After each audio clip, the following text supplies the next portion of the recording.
इस कार्यक्रम के पुण्यार्जक हैं विद्या अरह गुरु भक्त परिवार चातुर्मास आयोजक श्री दिगंबर जैन धर्म प्रभावना समिति उदयपुर एवं श्री पार्श्वनाथ दिगंबर जैन मंदिर उदासीन आश्रम अशोक नगर उदयपुर चातुर्मास स्थल निवेदक वर्षायोग समिति 2026 एवं सकल दिगंबर जैन समाज उदयपुर अध्यक्ष श्री मेवाड़ बागड़ महासभा श्रीमान लक्ष्मीलाल श्रीमती तिलक देवी मनोज नेहा अंकित सपना एवं पोता पोती पंक्षी अंश माहिर एहसास समस्त बोहरा परिवार उदयपुर राजस्थान।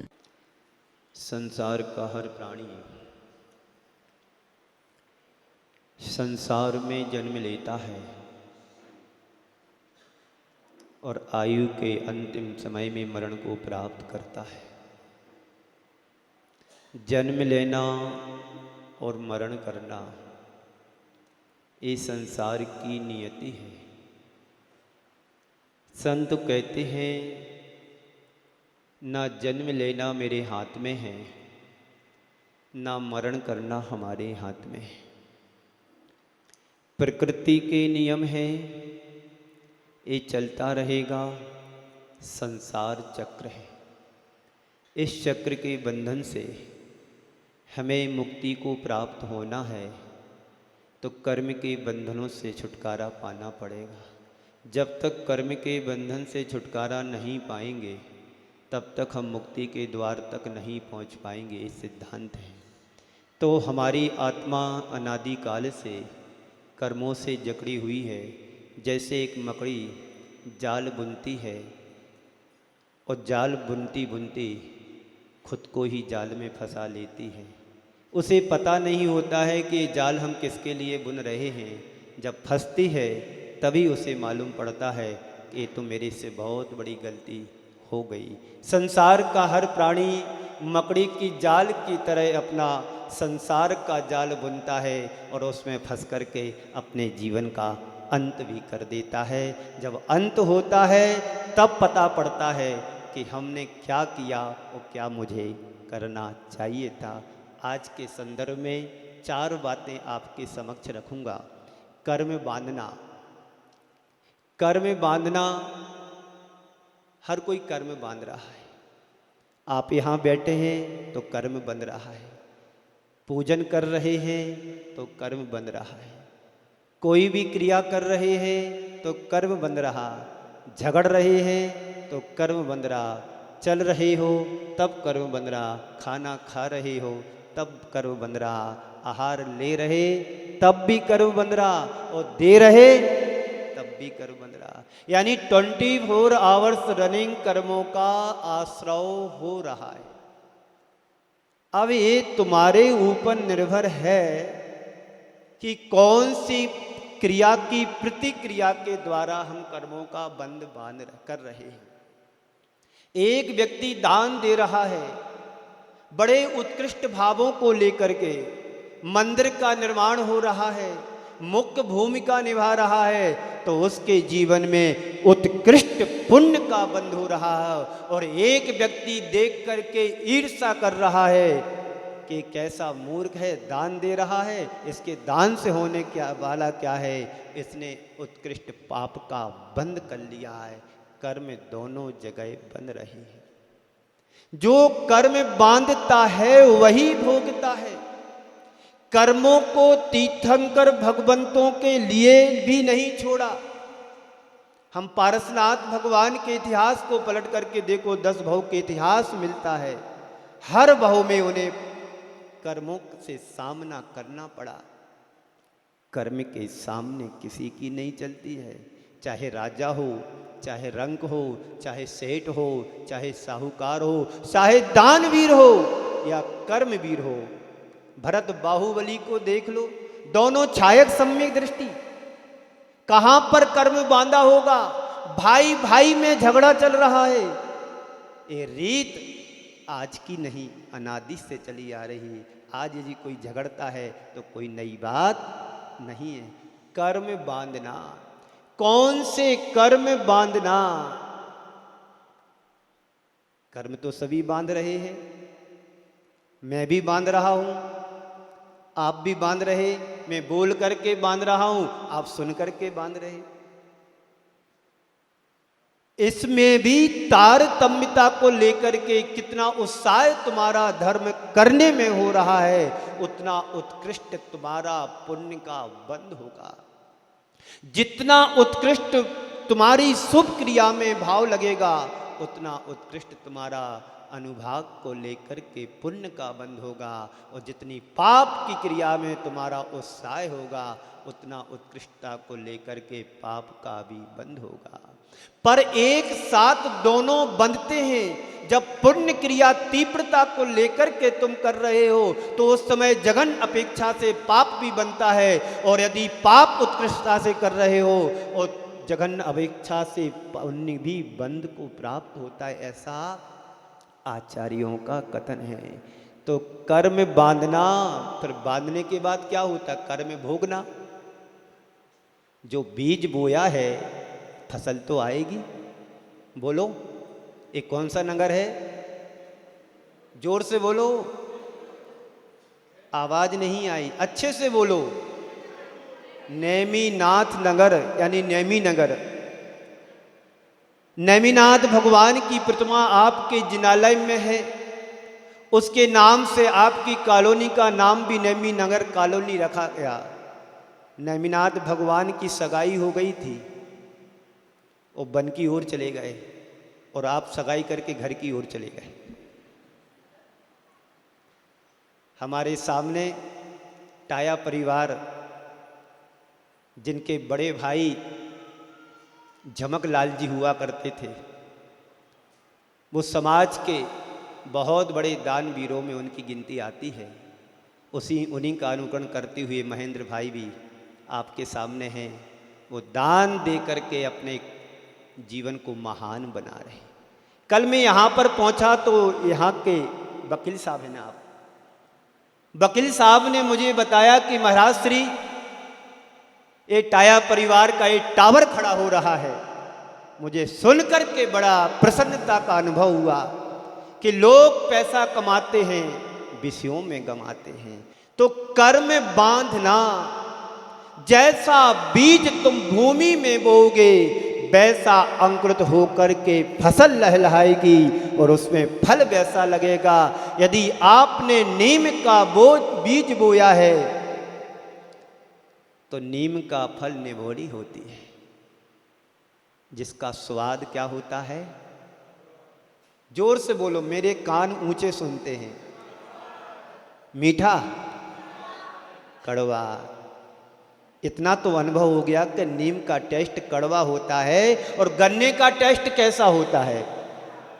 बारिश होती है, नीम के बीज में भी जाती है और गन्ने की फसल में भी जाती है। कर्म अलग अलग रूप दिखा रही।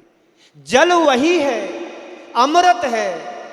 एक नीम के बीज में जाकर के कड़वा फल दे रहा है, और एक गन्ने के बीज में जाकर के मीठा रस दे रहा है। ऐसे ही हमारे जीवन में कर्म का बंध होता है। जब पुण्य की क्रिया करते हैं तो अमृत बन करके जीवन से जुड़ता है, और जब पाप की क्रिया करते हैं तो पाप बन करके जीवन को पतन की ओर ले जाता है। तो कर्म बांधना, कर्म भोगना। इतने यहाँ पर जितने भी लोग बैठे, सर्व कर्म भोग रहे। बोलो हाँ। मनुष्य आयु का कर्म बांधा था, मनुष्य बनकर के दुख सुख सब कुछ भोग रहे हो। अच्छा भी भोग रहे, बुरा भी भोग रहे, प्रसन्नता को भी झेल रहे, खिन्नता को भी जी रहे, लाभ भी भोग रहे, हानि का भी अनुभव कर रहे, और कर्मों की निर्जरा भी कर रहे, तो कर्मों को बांध भी रहे। फैक्ट्री चालू है। हमारे जीवन में बहुत कम क्षण आते हैं जब हम पुण्य की क्रिया करते हैं, संवर और निर्जरा कर पाते हैं, वरना हमारे जीवन में आश्रय और बंध तो चल ही रहा है। उठते बैठते, खाते पीते, जागते सोते, चलते फिरते, हंसते गाते रोते, हर एक्टिविटी के साथ कर्म का बंध हो रहा है। आचार्य कुंद देव कहते हैं, रत्तो बंदरिकम्मम मुंचदि जीवो विराग संपन्नो, ऐसो जिनोपदेशो धम्माकं मे सुमारजय। संसार का हर प्राणी राग देश मोह के कारण कर्मों को बांधता है। भगवान ने बता दिया कि कर्म कैसे बनता है, तो कह रहे राग मत करो, द्वेष मत करो और मोह मत करो। संसार में 3 ही बातें छोड़ने योग्य है, बाकी और कुछ नहीं छोड़ना। राग नहीं करोगे कर्म नहीं बनेगा, द्वेष नहीं करोगे कर्म नहीं बनेगा, मोह नहीं करोगे कर्म नहीं बनेगा। और मोहिनी कर्म का बड़ा प्रबल बंद होता है, 70 कोड़ा कोड़ी सागर तक ले जाता है मोहिनी कर्म, उत्कृष्टता की अपेक्षा से। कितना बड़ा कर्म का बाबा है। इससे बचने के लिए कह रहे रत्तो बंददि कम्मम, यह जीव राग के द्वारा कर्मों को बांधता है और जब उदय में आता है तो रोता है। बांधते समय तो व्यक्ति भूल जाता है कि क्या मैं कर रहा हूं और मुझे क्या करना चाहिए, मैं कौन हूं और मेरा क्या है। इस घड़ी के प्रति लोगों का मोह हो सकता है। गुम जाए तो रोटी खाना भूल जाते, मेरी घड़ी गुम गई, ये मोह है। यही मोह तुम्हें 70 कोड़ा कोड़ी सागर तक ले जाता है। संत कहते हैं इस मोह नहीं निर्मोही बनो। हर भाव में तुम्हारा पराभव हुआ, किसके कारण? कर्मों के कारण, मोह के कारण, राग के कारण, द्वेष के कारण। हम महापुरुषों के जीवन को याद करें। एक पल में बांधा हुआ कर्म तुम्हें ना जाने संसार की कौन कौन सी गलियों में घुमाने के लिए ले जाता है। सीता ने कर्म बांधा था, निर्दोष होने पर दोषी ठहराई गई। अंजना ने कर्म बांधा था, निर्दोष होने पर दोषी बनी गई। ये क्या है? कर्म का बंधन बड़ा दुखदाई होता है। कर्म बांधते समय तो बड़ा आनंद आता है, भोगते समय बड़ा दुख होता है। फांस तनक से तन में साले चाय लंगोटी की दुख भाले। संसार का हर प्राणी एक कांटा चुभता है तो पैर में कांटा चुभता है, मैसेज कहाँ जाता है? और जब मैसेज जाता है तो पूरा शरीर उस कांटे को निकालने के लिए जुट जाता है। हाथ भी लगता, मन भी लगता, पूरा शरीर जुट जाता। कांटा कैसे निकले? जैसे भी लाओ तभी निकलेगा ना। यही कर्म का सिद्धांत है। जब कर्म बांधते हैं तो कुछ याद नहीं रहता है, और जब भोगने का समय आता है तो बड़ा दुर्लभ होता है। कैसे कर्मों से छूटे? कर्म बांधना, कर्म भोगना। आचार्य कहते हैं कर्म बांधते समय जो तुमने बांधे थे, अब समता के द्वारा उसे भोगो। रत्तो बंददि कम्मम, राग के द्वारा कर्म को बांधता है। मुंचत जीवो विराग संपन्नो, भीत रागता के द्वारा, वैराग्य के द्वारा कर्मों से मुक्ति पाई जाती है। ये मेरा कथन नहीं, आचार्य कुंद कुंद जेब कह रहे जिनोपदेशो, जिनेन्द्र भगवान का कथन है।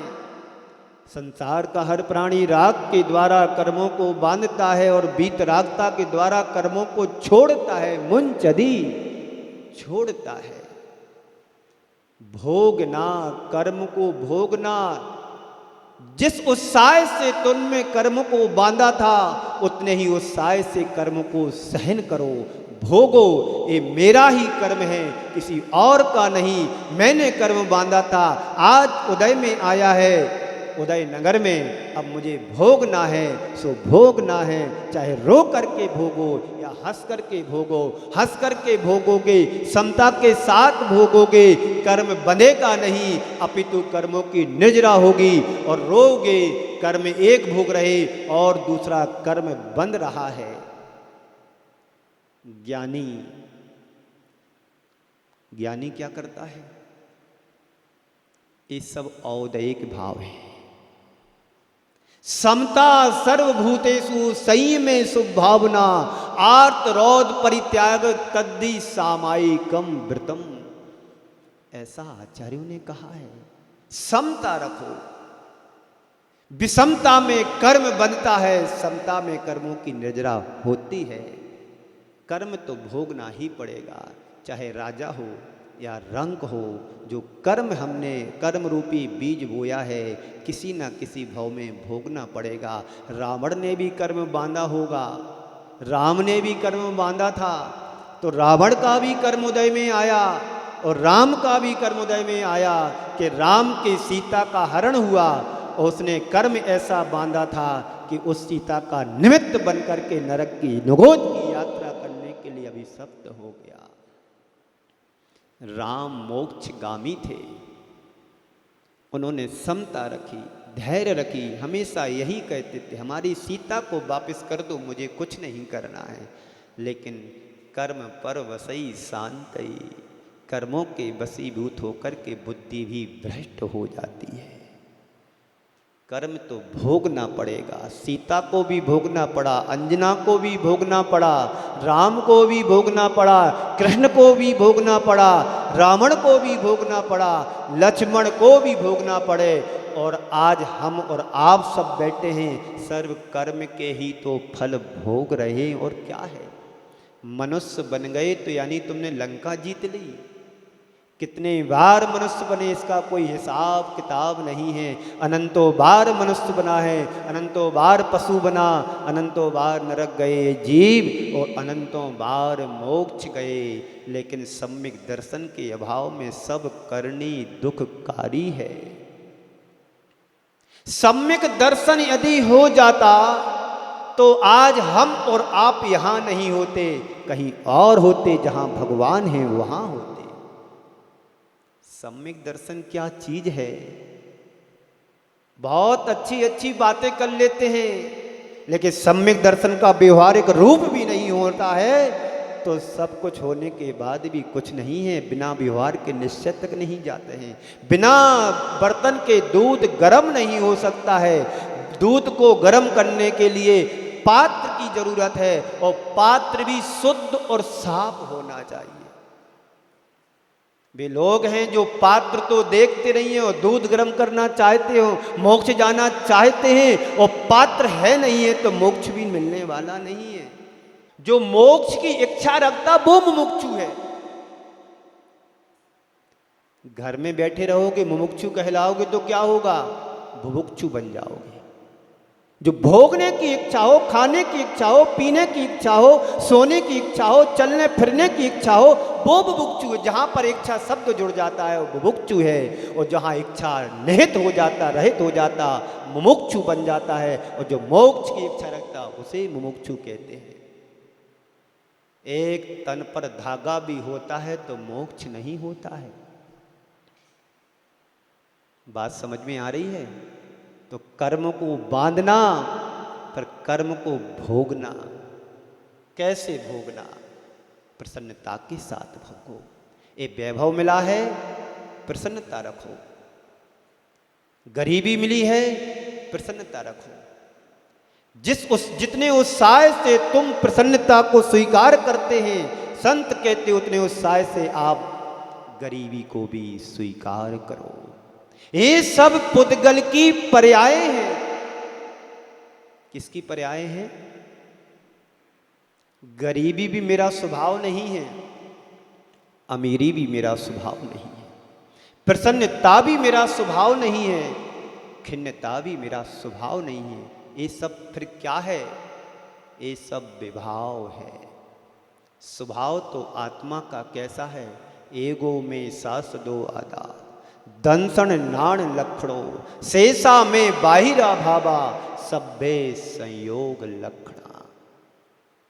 मेरा स्वभाव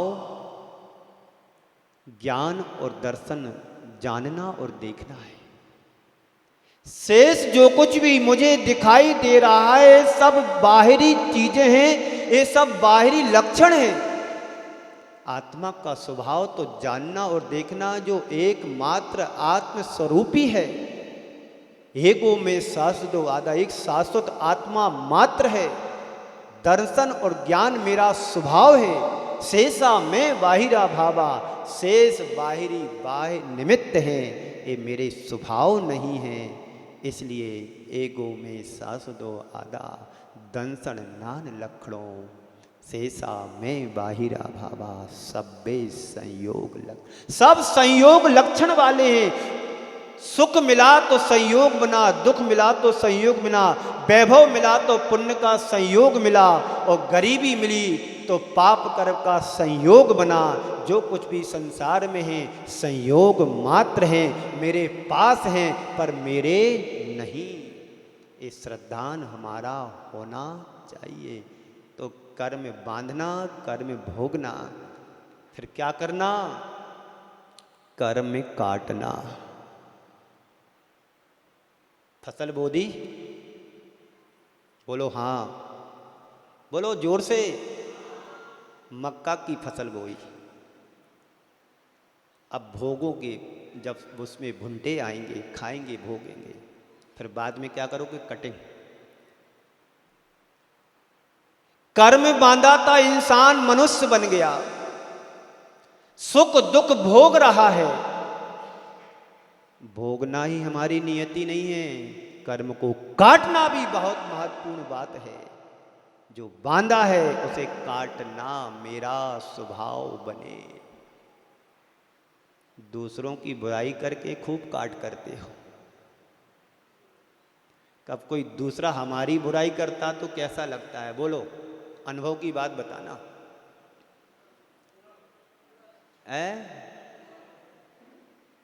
क्या लगता है?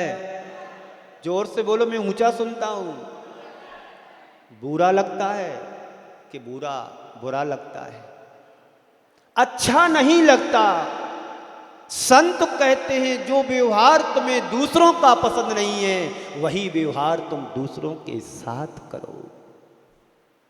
कितना सीधा सरल उपाय है। तुम्हें कोई गालियां दे जाए, तुम्हारे हाथ में नहीं है। उन गालियों को सुनो ना तो मेरे हाथ में है ना। कर्म काटना है तो समता भाव रखो।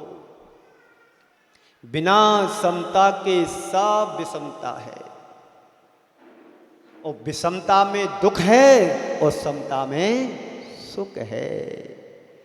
जय त्रिभुवन में जीव अनंत, सुख चाहे दुख ते भयबन, ताते दुख हारी सुखकार, कहें सीख गुरु। गुरु देखिएगा, गुरु तुम्हें उपदेश देते हैं। कैसे देते? गुस्सा करके? कैसे देते हो? दया करके, करुणा करके। हे भव्य आत्मन ज्ञानी पुरुषो, धर्म के मार्ग को अपनाओ, धर्म के मार्ग पर चलो, महावीर के मार्ग को अपनाओ, महावीर के मार्ग पर चलो। एक बार एक व्यक्ति से कहा, भैया तुम भगवान महावीर के मार्ग पर चला करे, मंदिर नहीं आते हो, अभिषेक नहीं करते हो, पूजन नहीं करते हो, कभी साधु संतों की बैया वृत्ति नहीं करते हो, कम से कम भगवान महावीर ने जो मार्ग बताया है उनके अनुयायी हैं तो उनकी तो सेवा किया करे, उसके मार्ग पर तो चलो। जो महावीर ने इतना उपदेश दे करके गए, अनेकान धर्म बताया, स्यादवाद बताया, अपरिग्रह बताया, है ना। इस मार्ग पर चलो तो जीवन का भला है, कल्याण है, उत्कर्ष है। नहीं तो जैसे कर्म के बंद करके हमें संसार में जन्म लिया था और कर्म बांध करके जाएं तो पता नहीं किस गली में, किस मोहल्ले में जन्म होगा। क्या पता कुत्ता बन करके घूमना पड़ेगा, क्या पता सुअर बन करके घूमना पड़ेगा, क्या पता बिल्ली बन करके घूमना पड़ेगा। तो कम से कम महावीर के मार्ग पर तो चलो।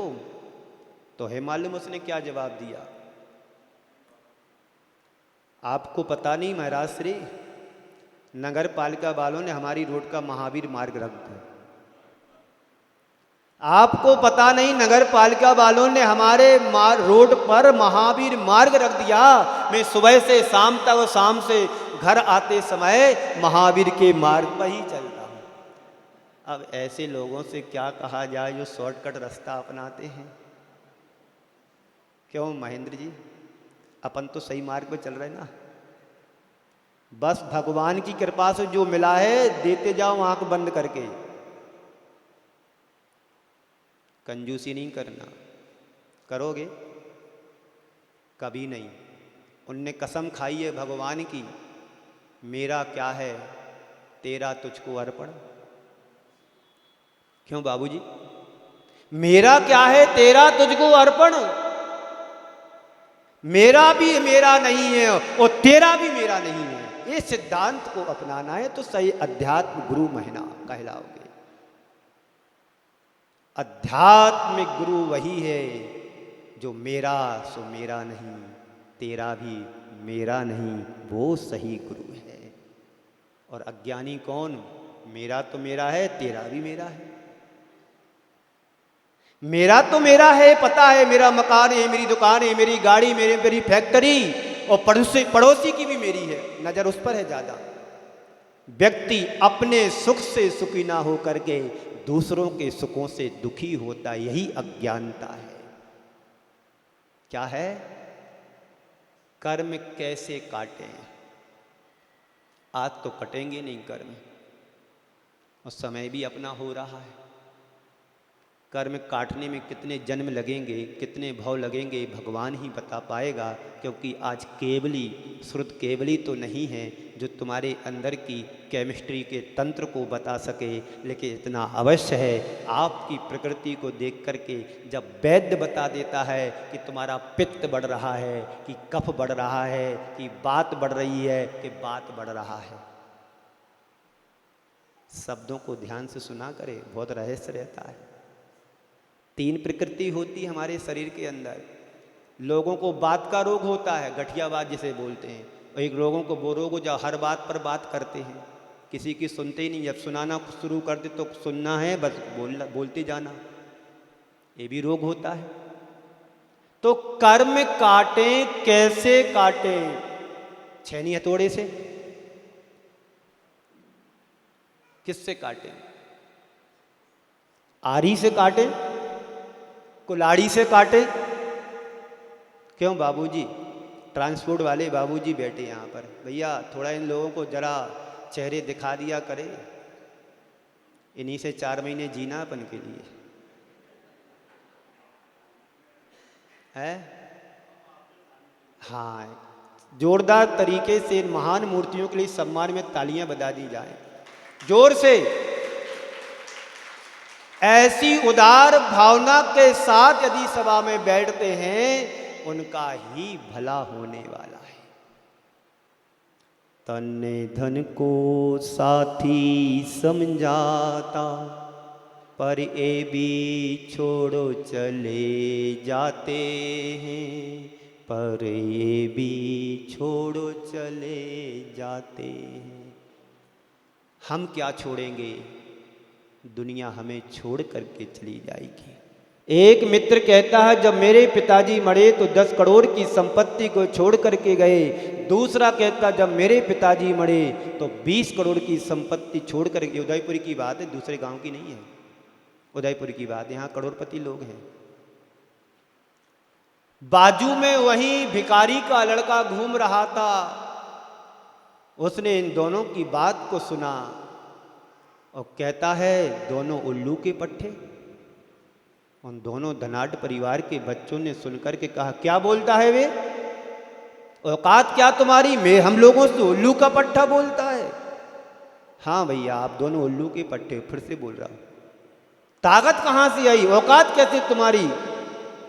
क्या समझ लिया? देखो, एक कह रहा है मेरे पिताजी मरे 10 करोड़ छोड़ करके गए, एक कह रहा जब मेरे पिताजी मरे तो 20 करोड़ की संपत्ति छोड़ करके गए। पता है, दोनों उल्लू के पट्टे नहीं तो और क्या हो। कैसे सिद्ध कर दिया? बोले, जब मेरे पिताजी मरे थे तो पूरी दुनिया छोड़ करके गए थे। जब मेरे पिताजी मरे तो पूरी दुनिया छोड़ करके गए, इसलिए दोनों उल्लू के पट्टे। एक कहता 10 करोड़, एक कहता 20 करोड़। और जब मेरे पिताजी मरे तो पूरी दुनिया छोड़ करके गए। ये अज्ञानता। जिस दिन तुम्हारा इस जहान से पतन होगा, यानी यहां से जाओगे, तो एक पाई भी अणु परमाणु मात्र भी लेकर के जाने वाले नहीं हो। इसलिए रत्तो वंदधिकम्मम मुंचति जीवो विराग संपन्नो, ऐसो जिनो उपदेशो धम्मा कम्मेसु मारत जाए। इसलिए राग मत करो, द्वेष मत करो, वीतरागता को धारण करो। देव के प्रति, गुरु के प्रति, शास्त्र के प्रति, धर्म के प्रति, धर्मात्मा के प्रति सच्चा श्रद्धान करो। मैं मानता हूं माना कि आज साधु नहीं है, माना कि आज साधु नहीं है, लेकिन जो है वो साधु से कम नहीं है। महावीर का भेष है, किसी की दुकान की ड्रेस नहीं। एक किसी के दुकान की ड्रेस नहीं है, महावीर का भेष है। ऋषभ देव की परंपरा का अंश और वंश का एक रूप है। इस बात पर श्रद्धान करो। व्यवहार सम्यक दर्शन है, निश्चय सम्यक दर्शन तो बहुत उत्कृष्ट पर्याय की अवस्था है। वहां तक तो अभी साधु भी नहीं पहुंच पा रहा, वहां तक तो साधु नहीं पहुंच पाता है। लेकिन जो है उससे कम नहीं है, इस पर श्रद्धान होगा तो व्यवहार सम्यक दर्शन हमारे हृदय में होगा, तो एक दिन निश्चय सम्यक दर्शन तक पहुंचने का रास्ता प्रशस्त होगा। तो कर्म काटें, किससे काटें? आरी से, चारित्र से, ज्ञान से, दर्शन से। मोक्ष मार्ग को प्रशस्त करने के लिए आचार्य उमा स्वामी महाराज ने तत्वार सूत्र में एक सूत्र दिया है, सम्यक दर्शन ज्ञान चारित्राणि मोक्ष मार्गः। मोक्ष नहीं कहा है, ध्यान से सुनना महानुभाव। मार्ग है तो मार्ग का रूप क्या है बताओ, क्या रूप है? सम्यक दर्शन नहीं है। चारित्र की बात करोगे तो कहां से प्राप्त होगा? पहले दर्शन मजबूत हो, सम्यक दर्शन की भूमिका बनाओ। देव के प्रति, गुरु के प्रति, शास्त्र के प्रति जो है जैसा है स्वीकार करो। यही व्यवहार सम्यक दर्शन है। कर्म काटने की मशीन नहीं है, बांधने की मशीन जरूर है। फैक्ट्री खोले हो, मशीन भी नहीं, फैक्ट्री। किसने खोली फैक्ट्री? किसने खोली? स्वयं ने। किस चीज की है? पाइप बनाने की, लोहा बनाने की, कपड़े बनाने की, ईंट बनाने की और मशीनें बनाने की। ये फैक्ट्री चल रही है। इससे क्या हो रहा है? 24 आवर्स रनिंग कर्म का बंद हो रहा है। कर्म कट नहीं रहे हैं। काटने के लिए त्रिलोकीनाथ के जिनालय में जाना पड़ेगा, उनके चरणों में रोना पड़ेगा, नाक को रगड़ना पड़ेगा कि हे प्रभु, मैं अनादि काल से भटकता चला आ रहा हूं, आज आपका दर्शन मिला, मेरे कर्मों का क्षय हो। मेरे कर्म कैसे कटेंगे? जब तुम रोगे, मिन्नत करोगे, तब कर्मों की निजरा होगी। हम भगवान के चरणों में शिकायत तो करते हैं कि भगवान मुझे सब कुछ दिया, एक बेटा नहीं दिया। भगवान आपने सब कुछ दिया, संपत्ति दी, सत्ता दी, संपदा दी, लेकिन एक बेटा नहीं दिया। शिकायत कर रहा है। अरे जो दिया वो किससे कम है? कभी ये कहा भगवान से कि भगवान मैंने बहुत कमा लिया, अब कमाना बंद करता हूं। अभी तो 3 खाएं तेरा की भूख बनी है। तो कर्म बांध रहे हैं, काटने का काम नहीं है। तो कटेंगे कहां?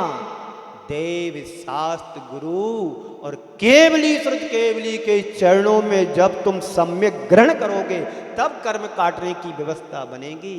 अभी तो कोई पतियारा नहीं है, कहां है, कहां जाना है। बंधुओं, कर्म भोगना, कर्म बांधना, कर्म भोगना, कर्म काटना और अंतिम बात है कर्म को जानना। बिन जाने के दोष गुणन को कैसे तजिए गहिए? कहां लिखा है? आज एक अम्मा मेरे पास आई, महाराज जी कर्म कांड पढ़ा दो। क्या बोली? आंसर दो। मैंने उनसे कहा कर्म कांड साधारण बात नहीं, गणितीय विषय है, इसके लिए बहुत बुद्धि लगती है। मैंने कहा 14 गुण स्थानों में घुसना पड़ेगा, सारी प्रकृतियों का बंध, उदय, सत्य, विच्छुत्ति को याद रखना पड़ेगा, तो आगे की गाथाओं का अर्थ समझ में आएगा। कर्म कांड कांडी तो बन गए, कर्म काटोगे कैसे? कर्म कांड पढ़ना सरल है और कर्म काटना कठिन है। संत कहते हैं कर्म को काटो, कर्म कांडी मत बनो, रूढ़िवादी मत बनो, उलझो मत परंपराओं में। हमें देव शास्त्र गुरु से जो प्राप्त हुआ है उसे स्वीकार भाव से स्वीकार करो। कर्म को जानो, क्या है कर्म? जो भोग रहे वही कर्म है। कोई चूहा बन करके भोग रहा, कोई बिल्ली बन करके भोग रहा, कोई शेर चीता बन करके भोग रहा, कोई वृक्ष बन करके हजारों वर्ष की आयु पा करके भोग रहा है। यही कर्म को जानो, यही कर्म है। कर्म के धर्म, कर्म के धर्म को समझो। मैंने आज कर्म बांधा तो कभी न कभी उदय में आएगा, भोगना ही पड़ेगा। जब महापुरुषों को नहीं छोड़ा, और आप और हम कौन सी खेत की मूली हैं जो कर्म से बच जाएंगे? कभी नहीं बच सकते हैं। तो कर्म को बांधना, ऐसे कर्म बांधो जो तुम्हें भोगना ना पड़े। बहुत अच्छी बात आचार्य कुंकुन देव ने कही है। सुध परिचिदान भूदा सबस विकाम भोग बंद कहा, ए अतस्वलंबो नवरि विहात से। हर भाव में 3 कथाएं काम की, भोग की, बंद की आई हैं, सुनने में आई, परिचय में आई और अनुभव में आई। इसकी चर्चा शेष विशेष समय आपका पूरा हुआ।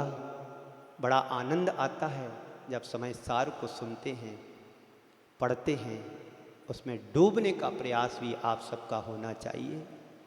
बस एक शब्द कहता हूँ, बुरा नहीं मानना, लकीर के फकीर नहीं बनना है। लकीर के फकीर समझते हो ना? जो मैं हूं सो हूं, ये एकांत हो गया। मैं भी हूं और आप भी हो, अनेकांत। इसी में सारा सार समाया है, समय सार का। गुरुदेव ने एक बार समय सार पढ़ा, कपड़े उतर गए, और आप बार बार पढ़ते हो, वहाँ से हिलते भी नहीं हो। अच्छे से पढ़ना सीखो, यही गुरुदेव का उपदेश है। इसी मंगल पुनीत भावना के साथ मैं आप सभी को यहीं पर विराम देता हूँ। बोलिए परम पूज्य आचार्य गुरुवर श्री विद्यासागर जी।